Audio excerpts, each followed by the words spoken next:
Hi, and welcome to Meet the Candidates 2014, a voter education program brought to you by the Shakopee Chamber and Visitors Bureau. Our goal in providing these candidate interviews and profiles is to arm the voters with the information necessary to make informed and educated decisions in this year's election. Please visit shakopee.org to find out all of the information you need to know about upcoming candidate debates, as well as polling locations and times. Hi, and welcome to Meet the Candidates 2014, a voter education program brought to you by the Shakopee Chamber and Visitors Bureau. My name is Angie Whitcomb, and today I am joined by Bob Loonan, who is running for the state representative seat for District 55A. Bob, thanks for joining us today. Well, thanks for having me. Here. Absolutely. So why don't we just start out this interview by you telling us a little bit about your background and about yourself, and give the voters at home a little insight as to who you are. Well, I first came to Shakopee back in the spring of '84. I was right out of college with teaching school, and I started to an insurance agency up in Chanhassen, and I wanted to be able to coach. And the best coaching opportunity that I found was through my dad's college roommate, Dale Vaughn, who brought me down and drove me around Shakopee and showed me the ins and outs. And my wife and I, Denise, decided that this is a town that we'd like to raise our family in, and so we moved down here. And I've been a local insurance agent for the last 31 years in town. Immediately when I got down here, I was able to get involved in a lot of youth activities, which is something that I have always enjoyed and found very natural. And what I found through my campaigning going door to door is that not only have I coached a lot of the children in town here, but I've had the good fortune of coaching many of their parents. Some of the very first kids that I coached, if I win this election while I'm in office, will turn 50. And so I have been doing this for a bit. I've seen the town go through a lot of changes. I feel like I have a strong understanding of what the values are of the area, and that I represent those values. Great. In your opinion, Bob, what do you see as the most pressing issue facing Minnesota in the next few years, and how will you work to address that? Well, the one you hear about the most is the health care, even though we've stopped talking about the primary problem in health care, which is the cost of health care. The MNsure debacle hasn't solved any of that. But in this area, in the Shakopee area, it has to be transportation. We are connected in both a direct and an indirect way to the metropolitan area. Many of our citizens here, many of my customers, have to cross the river to go to work, and roads are a big deal. At the same time, the current legislature spent $87 million last year on roadways. It spent $89 million on a single building for the state senate. I consider that a priority problem. And I present a strong voice to go through and make sure that the things the people in the area here need will get a legitimate look at and get their fair share of funding. Tracked with that is the fact that the transportation funding, the revenue sources, which primarily is from a gas tax, is actually becoming too low because of the gains we've had in fuel economy and efficiency. And so there has to be some creative outside-the-box thinking of how we can keep up with some of the very real problems we have out there regarding transportation. Very good. So, if elected, can you give me an example of 3 concrete actions you would take to either support the community, the business community, or enhance the business community, especially as it relates to our area?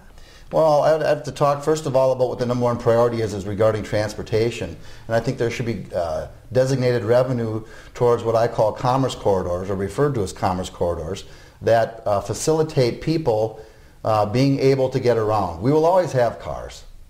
However, the mass transit plays an important role.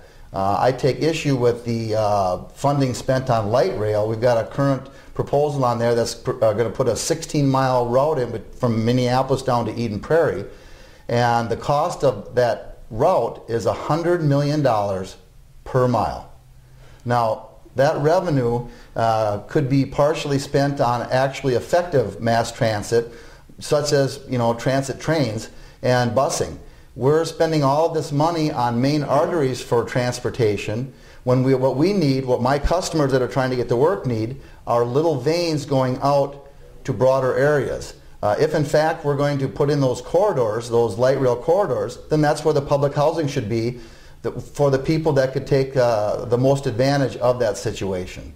The second thing I would do is take a look at some of the incredibly erroneous regulations we have in this state that don't make any sense. And I'm going to give you a personal story I have. I not only am an insurance agent, but in the last 29 years, I have been an instructor for agents and realtors who need to take their continuing ed. In my situation, I am not allowed to allow notepads and pens in front of people that have any company's logo on it that's deemed to be marketing inside the room. Yet, if in fact I'm going by the spirit of the continuing ed and I'm educating these people and giving them viable information, they're going to want to record some of that information. That regulation, it just doesn't make sense. It doesn't fit. And I'm assuming it was concocted by someone who's never ever gone through the continuing ed experience. I feel like we have a lot of regulations in Minnesota that are more in the way, and I don't necessarily think there's anybody that has a sinister intent here, but the regulation ends up being more problematic than working towards a solution. And the third thing, which is probably not a direct action, but maybe an attitude I bring, is that you are responsible for your outcome. I'm not. I've learned as a coach a long time ago to teach my athletes, there's nothing I can do to that athlete over there that's going to make you better. When I can get people to take ownership in the skill sets that they have, the whole team, in this case the whole community, the entire state, improves. Our education system needs to toughen up, and we need to allow some of the natural consequences to come in, such as if you don't turn in your work, you don't get a passing grade. Just a simple thing like that that has nothing to do with ethnic background, economic background, actually even how smart you are. That's just related to discipline and bringing that back in. That will allow us a stronger, more skilled workforce, which will help all of commerce and the business community. Thank you. So in your opinion, should a representative's vote on the House floor be influenced by party affiliation, personal beliefs, or constituents' opinions, and why? Well, there's actually two of them that should be the same. The title of the position I'm running for is representative, which means my value system or my opinion should be the same as the community I represent. And I feel it is. I represent the fact that there's a relationship between effort and achievement. I think there's a relationship between the resources that we have available to help people become viable citizens in the community and them stepping up and take ownership of the results of that situation. I don't think party affiliation should have anything to do with it. In fact, Angie, this is the 40th anniversary of when the state of Minnesota made the ridiculous move to allow party affiliation in our state legislature. That happened in 1974. Prior to that, you didn't have teams. You had an environment where everybody got on the same end of the rope and tried to solve the problem. And that's still the case today, more or less. Whether you're a Democrat or Republican, everyone understands that that single parent with 4 children in the household, that's a situation that needs some help. The difference between the two parties, or the two groups, or the two labels, I'll call it, is that one side has an idea of what's the best way of helping those people, and the other side has another idea. The Democrats tend to think that the government is the best situation and can actually do things better for themselves than the individual themselves.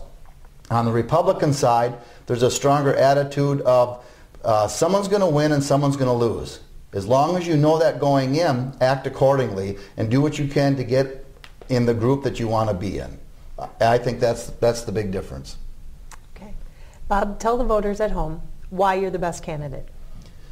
Well, I take a look. I'm going to tell you why I would be a good candidate. I've gone door to door talking to people, and I've had many of them ask me, who are you running against? And I'm not running against anybody or anything. Here's what I'm running to do.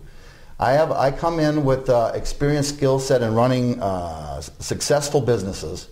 I've handled budgets. I understand sometimes you say no because you have to. I've also had to handle personnel. I did a couple of terms on the local school board and was on the personnel committee every year I was on the board.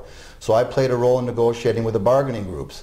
Again, we had to have hard conversations, and as long as we could first determine what our priorities are, then what we could do is we could do actions that would go towards the most important thing we're trying to get done first. Once we accomplished that, any activities that would solve that problem, we brought down, and now we tried to solve the second most important thing. So learning to prioritize, I bring that skill set just from the experience I have. I've been very, very involved in the community, primarily through some things to do with youth, and I have met a lot of athletes, I've met a lot of kids involved in activities, but also obviously I've had conversations with their parents. I understand the desires households have to have a better tomorrow for their kids. As a father of 4, I share that effort. And I also understand that you don't do that by making it easier and easier for people. And I'm not saying that you make it harder. I'm just saying there are natural consequences. There are laws of nature, laws of commerce, that will not be broke because they cannot be broke. And I want to end with, there's always that relationship, and there always will be that relationship between effort and achievement. If you want to do well, first deserve to do well. Thank you, Bob, for joining us today. We appreciate your time. Thank you for having me. And for those of you at home, please remember to visit shakopee.org for all of your election information.